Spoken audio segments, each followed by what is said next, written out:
ಓಂ ನಮಃ ಶಿವಾಯ. ಭಾರತ್ ಮಾತಾ ಶಿವಶಕ್ತಿ ಅವತಾರ್ ಓಂ ಮಂಡಳಿ. ಮುರಳಿಯ ದಿನಾಂಕ 13/9/2025. ಬೆಳಗಿನ ತರಗತಿ ರಿವೈಸ್ ಕೋರ್ಸ್ 30/4/1968. ಮಧುರ ಮಕ್ಕಳೇ, ತಂದೆ ಹೇಳುತ್ತಾರೆ, ಮಕ್ಕಳೇ ನಿಮಿತ್ತರಾಗಿ ಇರಿ.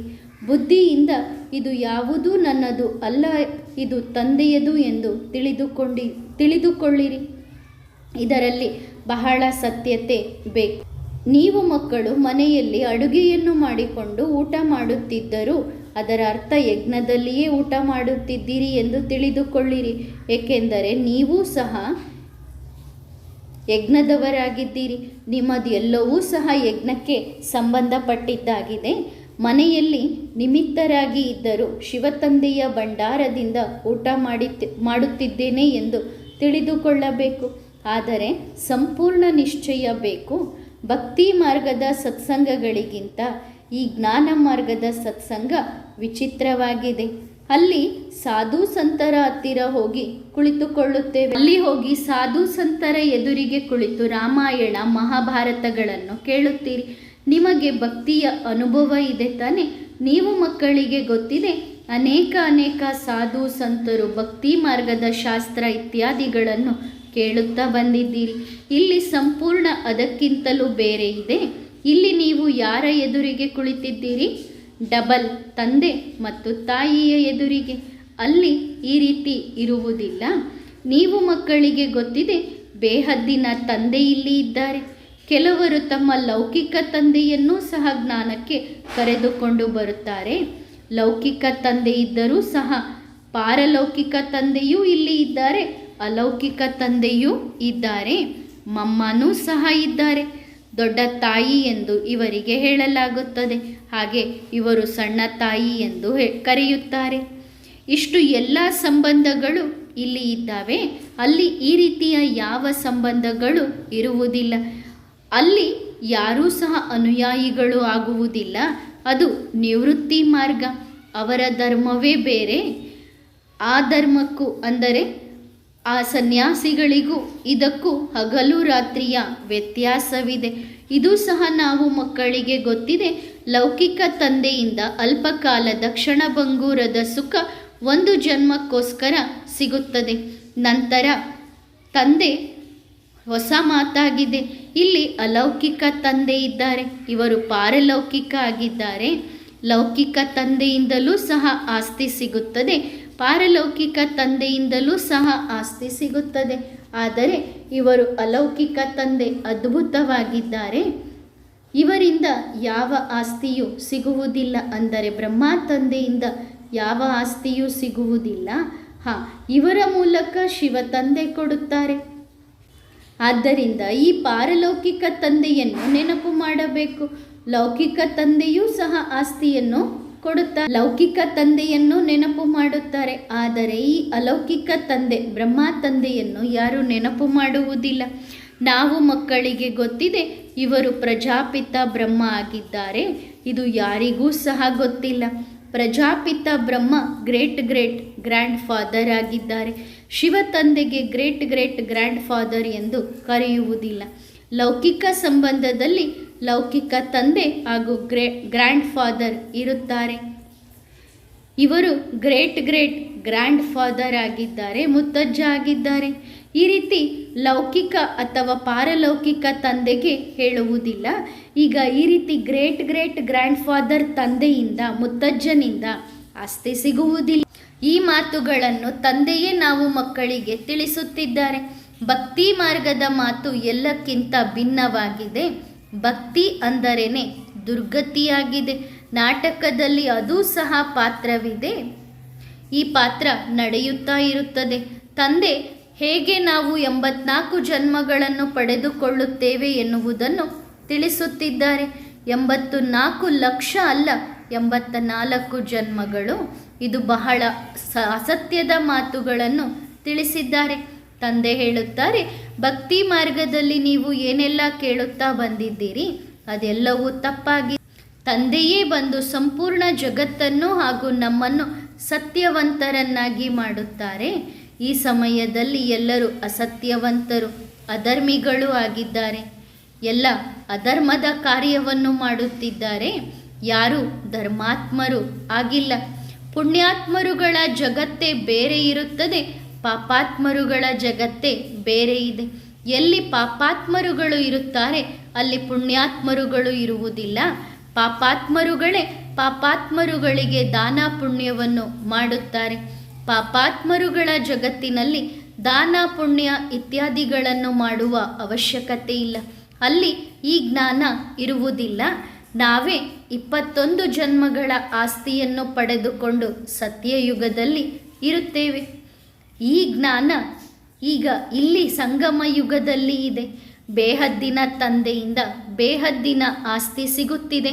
ಅದು ಸಹ 21 ಜನ್ಮಗಳಿಗೋಸ್ಕರ. ಸದಾ ಸುಖ, ಆರೋಗ್ಯ, ಐಶ್ವರ್ಯ ಎಲ್ಲವೂ ಸಹ 21 ಜನ್ಮಗಳಿಗೋಸ್ಕರ ಸಿಗುತ್ತದೆ. ಸತ್ಯಯುಗದಲ್ಲಿ ನಿಮ್ಮ ಆಯುಷು ದೀರ್ಘವಾಗಿರುತ್ತದೆ. ಹೆಸರೇ ಅಮರಪುರಿ ಎಂದು ಹೇಳಲಾಗುತ್ತದೆ. ಶಂಕರ ಪಾರ್ವತಿಗೆ ಕಥೆಯನ್ನು ಹೇಳಿದರು ಎಂದು ಹೇಳುತ್ತಾರೆ. ಆದರೆ ಸೂಕ್ಷ್ಮವತನದಲ್ಲಿ ಇಂತಹ ಮಾತುಗಳು ಇರುವುದಿಲ್ಲ. ಅಮರ ಕಥೆಯನ್ನು ಒಬ್ಬರಿಗೇನೆ ತಿಳಿಸಲಾಗುತ್ತದೆ ಏನು? ಇದೆಲ್ಲ ಭಕ್ತಿ ಮಾರ್ಗದಲ್ಲಿ ಅಸತ್ಯದ ಮಾತುಗಳನ್ನು ಹೇಳಿದ್ದಾರೆ. ಇಲ್ಲಿ ತನಕ ಆ ಮಾತಿನ ಮೇಲೆ ಎಲ್ಲರೂ ನಿಂತಿದ್ದಾರೆ. ಎಲ್ಲಕ್ಕಿಂತ ದೊಡ್ಡ ಅಸತ್ಯದ ಮಾತು ಎಂದರೆ ಈಶ್ವರನನ್ನು ಸರ್ವವ್ಯಾಪಿ ಎಂದು ಹೇಳಿರುವುದು. ಇದು ಈಶ್ವರನಿಗೆ ನಿಂದನೆ ಮಾಡುವುದಾಗಿದೆ. ಎಷ್ಟು ದೊಡ್ಡ ಪಾಪವಾಗುತ್ತದೆ. ಬೇಹದ್ದಿನ ತಂದೆ ನಮ್ಮನ್ನು ವಿಶ್ವದ ಮಾಲೀಕರನ್ನಾಗಿ ಮಾಡುತ್ತಾರೆ. ಆ ತಂದೆಗೆ ನಾವು ಪರಮಾತ್ಮ ಸರ್ವವ್ಯಾಪಿಯಾಗಿದ್ದಾರೆ. ಕಲ್ಲಲ್ಲಿ ಮುಳ್ಳಲ್ಲಿ ಎಲ್ಲದರಲ್ಲಿಯೂ ಇದ್ದಾರೆ. ಕಣ ಕಣದಲ್ಲೂ ಪರಮಾತ್ಮ ಇದ್ದಾರೆ ಎಂದು ಹೇಳುತ್ತೇವೆ. ಅಂದರೆ ನಮಗಿಂತಲೂ ಸಹ ಪರಮಾತ್ಮನಿಗೆ ಜಾಸ್ತಿ ನಿಂದನೆಯನ್ನು ಮಾಡುತ್ತೇವೆ. ಪರಮಾತ್ಮ ತಂದೆ ಹೇಳುತ್ತಾರೆ, ನಾನು ನಿಮಗೆ ಎಷ್ಟೊಂದು ನಿಷ್ಕಾಮ ಸೇವೆ ಮಾಡುತ್ತೇನೆ, ನನಗೆ ಯಾವುದೇ ಲಾಭ ಇಲ್ಲ. ನಾನು ಫಸ್ಟ್ ನಂಬರ್ನಲ್ಲಿ ಬರಬೇಕು ಎನ್ನುವಂತಹ ಯಾವ ಲೋಭವೂ ನನಗೆ ಇಲ್ಲ. ಅನ್ಯರನ್ನು ನಾನು ನಂಬರ್ 1 ಮಾಡುತ್ತೇನೆ. ಇದನ್ನೇ ನಿಷ್ಕಾಮ ಸೇವೆ ಎಂದು ಹೇಳಲಾಗುತ್ತದೆ. ತನ್ನ ಹತ್ತಿರ ಏನೂ ಇಟ್ಟುಕೊಳ್ಳುವುದಿಲ್ಲ. ಆದ್ದರಿಂದ ಭಗವಂತ ತಂದೆಗೆ ನಾವು ಮಕ್ಕಳು ನಮಸ್ತೆ ಮಾಡುತ್ತೇವೆ. ಆ ತಂದೆ ನಿರಾಕಾರಿ, ನಿರಹಂಕಾರಿಯಾಗಿದ್ದಾರೆ. ತಂದೆಗೆ ಯಾವುದೇ ಅಹಂಕಾರ ಇಲ್ಲ. ಬಟ್ಟೆ ಏನೆಲ್ಲ ಇದೆ ಅದೇ, ಯಾವುದೂ ಸಹ ಪರಿವರ್ತನೆಯಾಗಿಲ್ಲ. ಇಲ್ಲ ಎಂದರೆ ಜಗತ್ತಿನವರು ಬಟ್ಟೆಯನ್ನು ಅದಲಿ ಬದಲಿ ಮಾಡುತ್ತಾರೆ. ಆಫೀಸರ್ಸ್ಗಳು ಹೇಗೆ ಬಟ್ಟೆಯನ್ನು ಚೇಂಜ್ ಮಾಡುತ್ತಾರೆ, ಪ್ರೈಮ್ ಮಿನಿಸ್ಟರ್, ಪ್ರೆಸಿಡೆಂಟ್ ಹೇಗೆ ತಮ್ಮ ಬಟ್ಟೆಗಳನ್ನು ಚೇಂಜ್ ಮಾಡುತ್ತಿರುತ್ತಾರೆ, ಅದೇ ರೀತಿ. ಆದರೆ ತಂದೆಯ ತನು ಎಷ್ಟು ಸಾಧಾರಣವಾಗಿದೆ, ಸಾಧಾರಣ ಪಾಲನೆ ಮಾಡುತ್ತಾರೆ. ಇದರಲ್ಲಿ ಯಾವುದೇ ವ್ಯತ್ಯಾಸ ಇಲ್ಲ. ತಂದೆಯೂ ಸಹ ಹೇಳುತ್ತಾರೆ, ನಾನು ಸಾಧಾರಣ ತನುವನ್ನು ತೆಗೆದುಕೊಳ್ಳುತ್ತೇನೆ. ಅದು ಸಹ ಯಾರ ತನು? ಯಾರು ಸ್ವಯಂ ತಮ್ಮ ಜನ್ಮಗಳ ಬಗ್ಗೆ ತಿಳಿದುಕೊಂಡಿಲ್ಲ. ನಾನು ಎಷ್ಟು ಪುನರ್ಜನ್ಮವನ್ನು ಪಡೆದುಕೊಳ್ಳುತ್ತೇನೆ ಎನ್ನುವುದು ಅವರಿಗೇ ಗೊತ್ತಿಲ್ಲ. ಅಂತಹ ತನುವನ್ನು ನಾನು ತೆಗೆದುಕೊಳ್ಳುತ್ತೇನೆ. ಮನುಷ್ಯರು 84 ಲಕ್ಷ ಜನ್ಮ ಎಂದು ಹೇಳಿದ್ದಾರೆ. ಹೇಳಿ ಕೇಳಿದ ಮಾತುಗಳು ಅದಾಗಿದೆಯಲ್ಲವೇ? ಗರುಡ ಪುರಾಣದಲ್ಲೂ ಸಹ ತೋರಿಸಿದ್ದಾರೆ. ಪ್ರಾಣಿಗಳನ್ನು ಸಹ ಏನೇನೆಲ್ಲ ವರ್ಣನೆ ಮಾಡಿದ್ದಾರೆ. ತಂದೆ ಹೇಳುತ್ತಾರೆ, ಇದೆಲ್ಲವೂ ಸಹ ರೋಚಕ ಮಾತುಗಳಾಗಿದ್ದಾವೆ. ಇದರಿಂದ ಯಾವ ಲಾಭವೂ ಇಲ್ಲ, ಕೇವಲ ಭಯಪಡಿಸುತ್ತಾರೆ. ಇಂತಹ ಭಯಪಡಿಸುವಂತಹ ಕೆಲಸ ಯಾರು ಮಾಡುತ್ತಾರೆ ಅವರು ಕತ್ತೆಗಳ ಸಮಾನ, ಕತ್ತೆಗಳ ರೀತಿಯಾಗುತ್ತಾರೆ. ಕೆಲವರು ಹೇಳುತ್ತಾರೆ, ಹಸುವಿನ ಬಾಲವನ್ನು ಹಿಡಿದುಕೊಳ್ಳಿರಿ ಎಂದು. ಹಸುವಿನ ಬಾಲ ಹಿಡಿದುಕೊಂಡರೆ ಹಸು ಎಲ್ಲಿಗೆ ಹೋಗುತ್ತದೆ? ಸ್ವರ್ಗಕ್ಕೆ ಹಸು ಹೋಗುತ್ತದೆ. ಹಸುವಿನ ಬಾಲ ಹಿಡಿದುಕೊಂಡರೆ ನಾವು ಸ್ವರ್ಗಕ್ಕೆ ಹೋಗುತ್ತೇವೆ ಎಂದು ಹೇಳುತ್ತಾರೆ. ಆ ಮಾತೇ ಬೇರೆ. ಸ್ವರ್ಗದ ಹಸುಗಳು ಬೇರೆ ರೀತಿ ಇರುತ್ತದೆ. ಅಲ್ಲಿಯ ಹಸುಗಳು ಬಹಳ ಫಸ್ಟ್ ಕ್ಲಾಸ್ ಆಗಿ ಇರುತ್ತವೆ. ಹೇಗೆ ನೀವು 100% ಸಂಪೂರ್ಣವಾಗಿರ್ತೀರಿ, ಹಸುಗಳು ಸಹ ಅದೇ ರೀತಿ ಬಹಳ ಫಸ್ಟ್ ಕ್ಲಾಸ್ ಆಗಿ ಇರುತ್ತವೆ. ಇದನ್ನೇ ಕಪಿಲ ಕಾಮಧೇನು ಎಂದು ವರ್ಣನೆ ಮಾಡಿದ್ದಾರೆ. ಅಂದರೆ ಹಸುಗಳಿಗೆ ಶಾಸ್ತ್ರಗಳಲ್ಲಿ ಕಪಿಲ ಕಾಮಧೇನು ಎಂದು ಕೆಲವು ಹಸುಗಳಿಗೆ ವರ್ಣನೆ ಮಾಡಿದ್ದಾರೆ. ಆ ಸತ್ಯಯುಗದ ಹಸುಗಳಿಗೆ. ಹೇಗೆ ನೀವು ಫಸ್ಟ್ ಕ್ಲಾಸ್ ಆಗಿರುತ್ತೀರಿ, ಅದೇ ರೀತಿ ಕೃಷ್ಣನ ಹಸುಗಳು ಸಹ ಫಸ್ಟ್ ಕ್ಲಾಸ್ ಆಗಿರುತ್ತವೆ. ಕೃಷ್ಣ ಹಸುಗಳನ್ನು ಪಾಲನೆ ಮಾಡುವುದಿಲ್ಲ. ಕೃಷ್ಣನಿಗೆ ಯಾವ ಅವಶ್ಯಕತೆ ಇದೆ ಅಂದರೆ, ಕೇವಲ ಕಥೆಯಲ್ಲಿ ವರ್ಣನೆ ಮಾಡಿದ್ದಾರೆ ಸತ್ಯಯುಗದ ಹಸುಗಳು ಸಹ ಫಸ್ಟ್ ಕ್ಲಾಸ್ ಆಗಿರುತ್ತವೆ ಎಂದು ತೋರಿಸುವುದಕ್ಕೆ ಕೃಷ್ಣನ ಸುತ್ತ ವರ್ಣನೆ ಮಾಡಿದ್ದಾರೆ.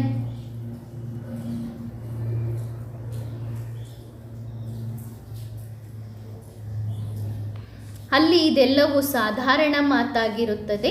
ಹೇಗೆ ರಾಜರುಗಳ ಹತ್ತಿರ ಕೆಲವು ಒಳ್ಳೊಳ್ಳೆ ವಸ್ತುಗಳು ಇರುತ್ತವೆ, ಆದರೆ ಅವರಿಗೆ ಅದು ಸಾಧಾರಣವಾಗಿರುತ್ತದೆ, ಅನ್ಯರಿಗೆ ಫಸ್ಟ್ ಕ್ಲಾಸ್ ಆಗಿರುತ್ತದೆ.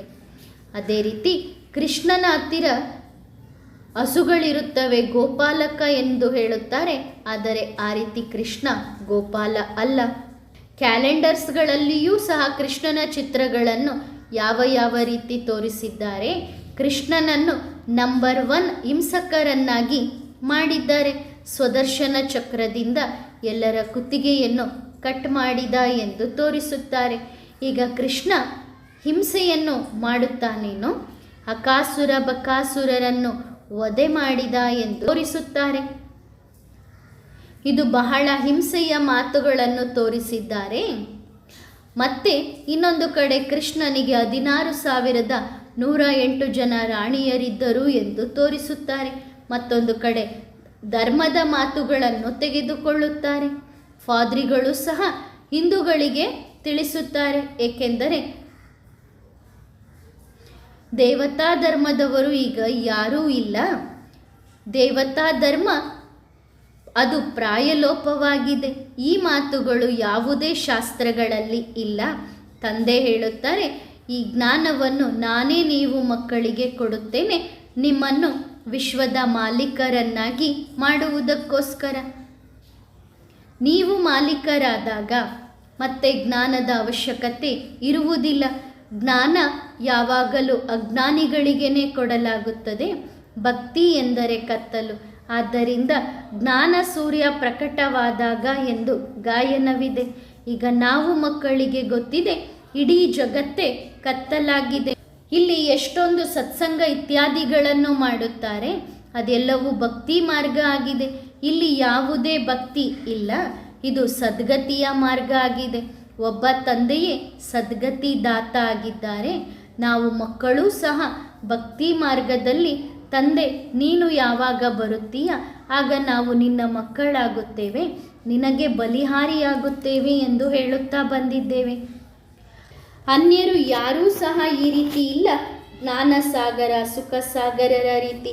ಏಕೆಂದರೆ ತಂದೆಯೇ ಜ್ಞಾನಸಾಗರ ಸುಖಸಾಗರ ಆಗಿದ್ದಾರೆ, ಪವಿತ್ರತೆಯ ಸಾಗರ ಸಂಪತ್ತಿಯ ಸಾಗರ ಆಗಿದ್ದಾರೆ. ಆ ತಂದೆ ನಾವು ಮಕ್ಕಳಿಗೆ ಸಂಪತ್ತನ್ನು ಕೊಡುತ್ತಿದ್ದಾರೆ. ಇದರಿಂದ ನೀವು ಎಷ್ಟೊಂದು ಶ್ರೀಮಂತರಾಗುತ್ತೀರಿ.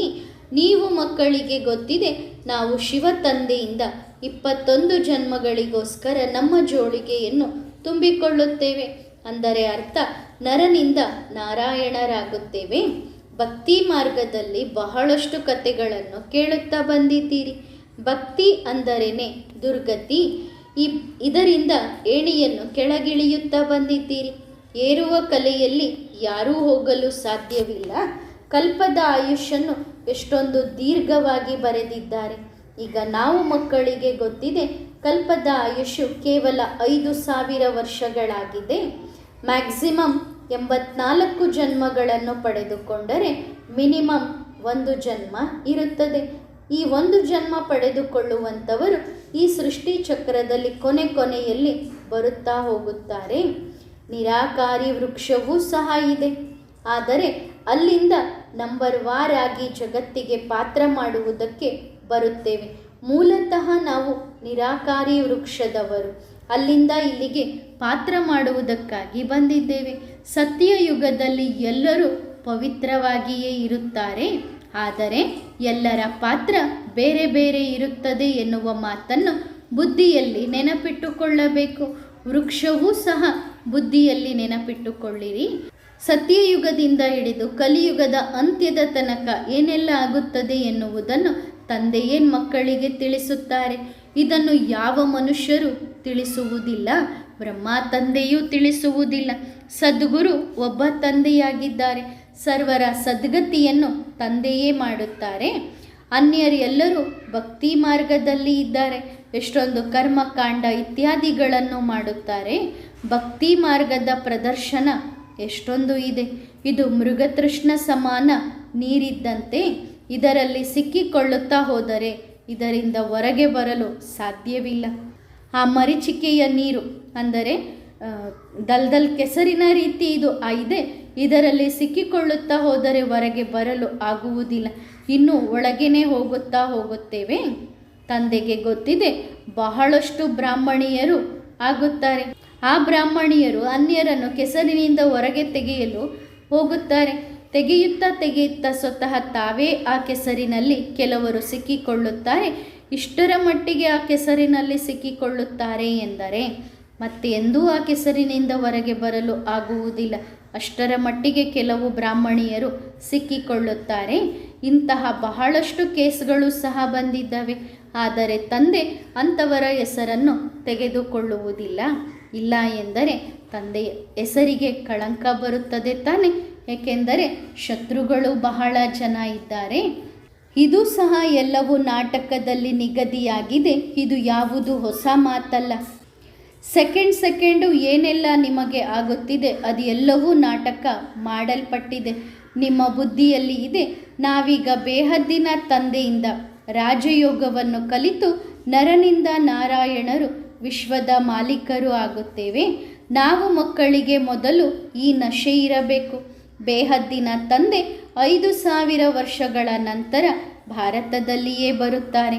ತಂದೆ ಶಾಂತಿಯ ಸಾಗರ, ಸುಖ ಸಾಗರ ಆಗಿದ್ದಾರೆ. ಇದು ಪಾರಲೌಕಿಕ ತಂದೆಯ ಮಹಿಮೆಯಾಗಿದೆ. ನಾವು ಮಕ್ಕಳಿಗೆ ಗೊತ್ತಿದೆ ತಂದೆಯ ಮಹಿಮೆ ಸಂಪೂರ್ಣವಾಗಿ ಇದೆ. ಎಲ್ಲವೂ ಸಹ ಒಬ್ಬ ತಂದೆಯಿಂದಲೇ ಸಿಗುತ್ತದೆ.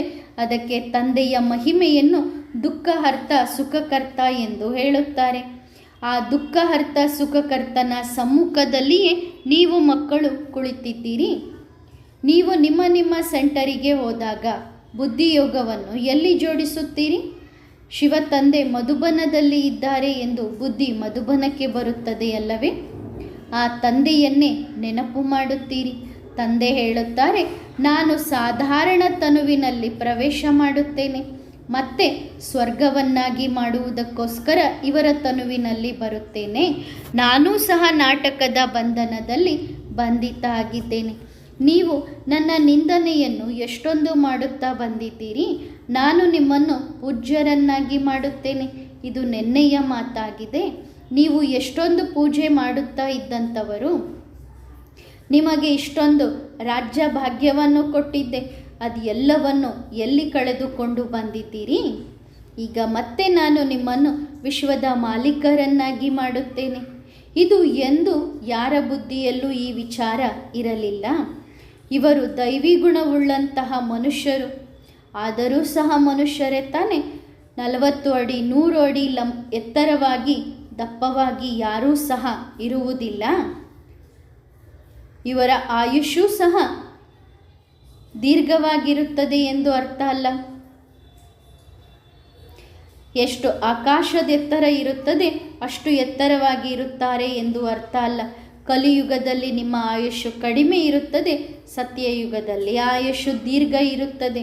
ತಂದೆಯೇ ಬಂದು ನಮ್ಮ ಆಯುಷನ್ನು ದೀರ್ಘ ಮಾಡುತ್ತಿದ್ದಾರೆ. ಆದ್ದರಿಂದ ತಂದೆ ಹೇಳುತ್ತಾರೆ, ಆರೋಗ್ಯ ಮಂತ್ರಿಗಳಿಗೂ ಹೋಗಿ ಜ್ಞಾನವನ್ನು ತಿಳಿಸಿರಿ, ಅವರಿಗೂ ಹೇಳಿರಿ. ನಾವು ನಿಮಗೆ ಇಂತಹ ಯುಕ್ತಿಯನ್ನು ತಿಳಿಸುತ್ತೇವೆ, ಇದರಿಂದ ನೀವು ಎಂದೂ ಕಾಯಿಲೆಗೆ ಬೀಳುವುದಿಲ್ಲ ಅಂತ ಯುಕ್ತಿಯನ್ನು ತಿಳಿಸುತ್ತೇವೆ. ಭಗವಾನು ವಾಚ ಇದೆ, ಮಕ್ಕಳೇ ತಮ್ಮನ್ನು ಆತ್ಮ ಎಂದು ತಿಳಿದು ನನ್ನೊಬ್ಬನನ್ನೇ ನೆನಪು ಮಾಡಿರಿ. ಆಗ ನೀವು ಪತಿತರಿಂದ ಪಾವನರು, ಸಂಪೂರ್ಣ ಆರೋಗ್ಯವಂತರು ಆಗುತ್ತೀರಿ. ನಾನು ನಿಮಗೆ ಗ್ಯಾರಂಟಿ ಕೊಡುತ್ತೇನೆ, ಭಾರತದಲ್ಲಿ ಯಾವಾಗ ದೇವತೆಗಳು ಇದ್ದರು ಆಗ ಅವರ ಆಯುಷು ಬಹಳ ದೀರ್ಘವಾಗಿತ್ತು.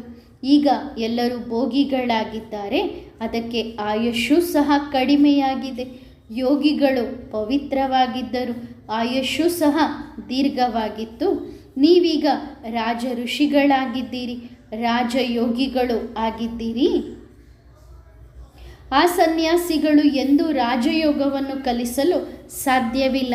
ಅವರು ಹೇಳುತ್ತಾರೆ, ಗಂಗೆಗೆ ಪತಿತ ಪಾವನಿ ಎಂದು ಕರೆಯುತ್ತಾರೆ, ಅಲ್ಲಿ ದಾನ ಮಾಡಿರಿ ಎಂದು ಹೇಳುತ್ತಾರೆ. ಈಗ ಗಂಗೆಯಲ್ಲಿ ದಾನ ಮಾಡಲಾಗುತ್ತದೆ ಏನು? ಮನುಷ್ಯರು ಗಂಗೆಯಲ್ಲಿ ಏನೇನೆಲ್ಲ ಹಾಕುತ್ತಾರೆ? ಅಲ್ಲಿ ಮಾರ್ಗದರ್ಶಕರು ಕುಳಿತಿರುತ್ತಾರೆ. ತಕ್ಷಣ ನೀರಿಗೆ ಹಾಕಿದ್ದನ್ನು ಅವರು ತೆಗೆದುಕೊಳ್ಳುತ್ತಾರೆ. ಗಂಗೆ ಏನಾದರೂ ತೆಗೆದುಕೊಳ್ಳುತ್ತದೆಯೇನು?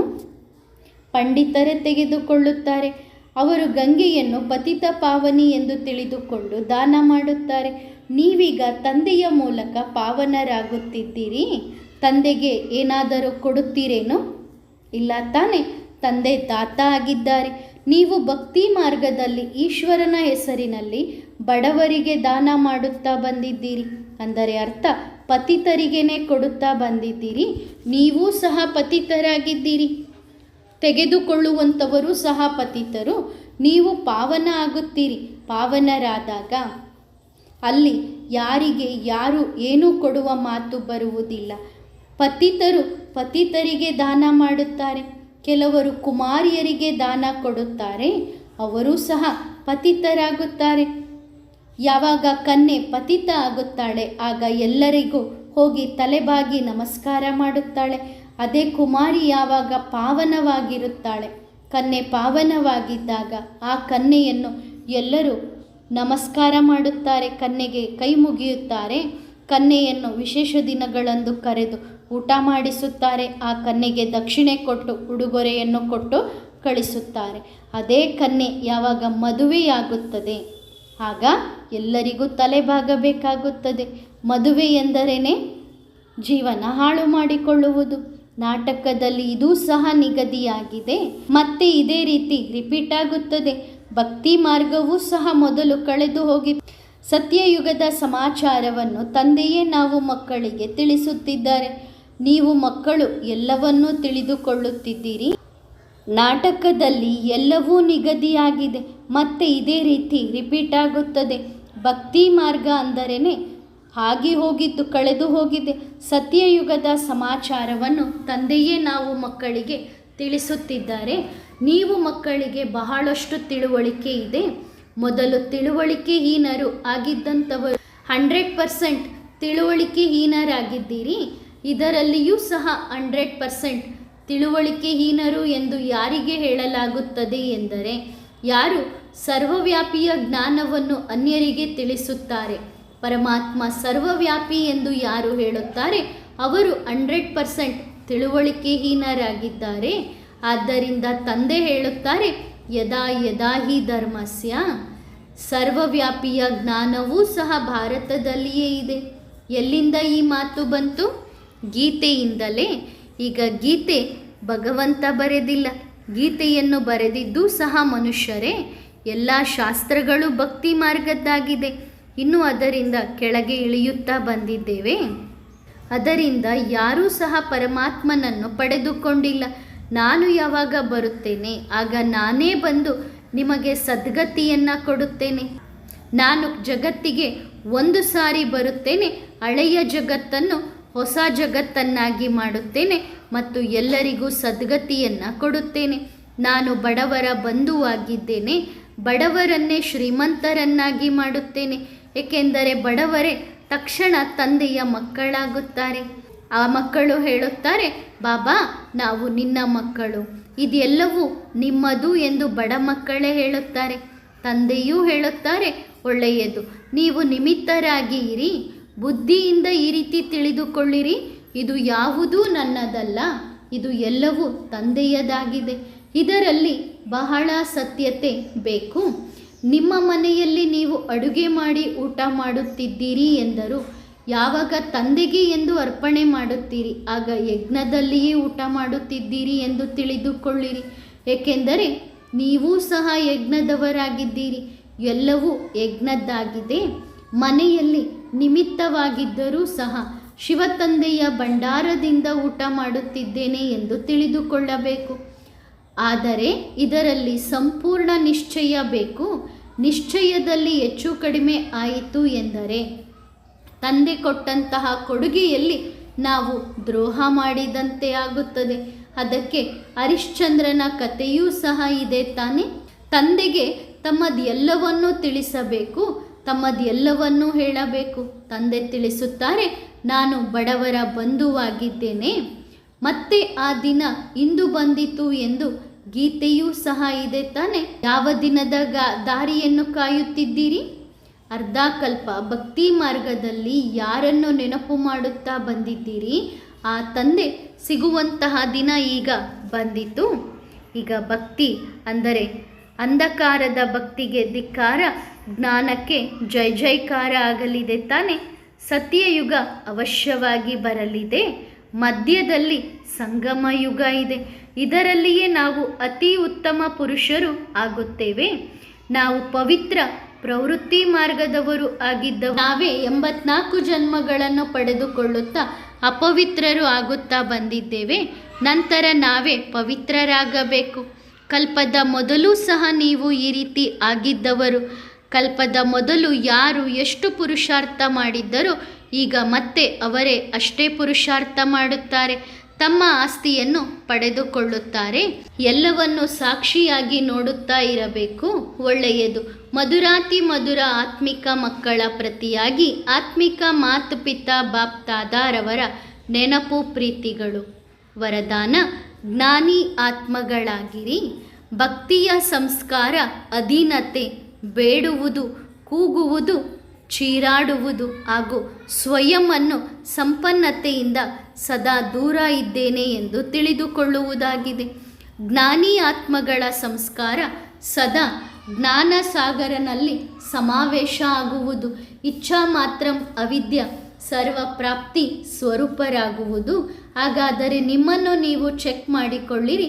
ನಾನು ಯಾವ ಸ್ವಭಾವ ಸಂಸ್ಕಾರಕ್ಕೂ ಅಧೀನ ಆಗಿಲ್ಲ ತಾನೆ. ಹೆಸರು, ಗೌರವ, ಕೀರ್ತಿಯನ್ನು ಬೇಡುತ್ತಿಲ್ಲ ತಾನೆ. ಯಾಕೆ, ಏನು ಮತ್ತು ಹೇಗೆ ಎನ್ನುವಂತಹ ಪ್ರಶ್ನೆಯಲ್ಲಿ ಚೀರಾಡುವವನು ಆಗಿಲ್ಲ ತಾನೆ. ಭಕ್ತಿಯ ಸಂಸ್ಕಾರ ಅಂಶ ಮಾತ್ರವೂ ಕಾಣಿಸಬಾರದು. ಆಗ ಹೇಳಲಾಗುತ್ತದೆ ಜ್ಞಾನಿ ಆತ್ಮಗಳು. ಏಕೆಂದರೆ ಭಕ್ತಿ ಅಂದರೇನೆ ರಾತ್ರಿ ಹಾಗೂ ಜ್ಞಾನ ಎಂದರೆ ಹಗಲು. ಒಳ್ಳೆಯದು. ಓಂ ನಮಃ ಶಿವಾಯ.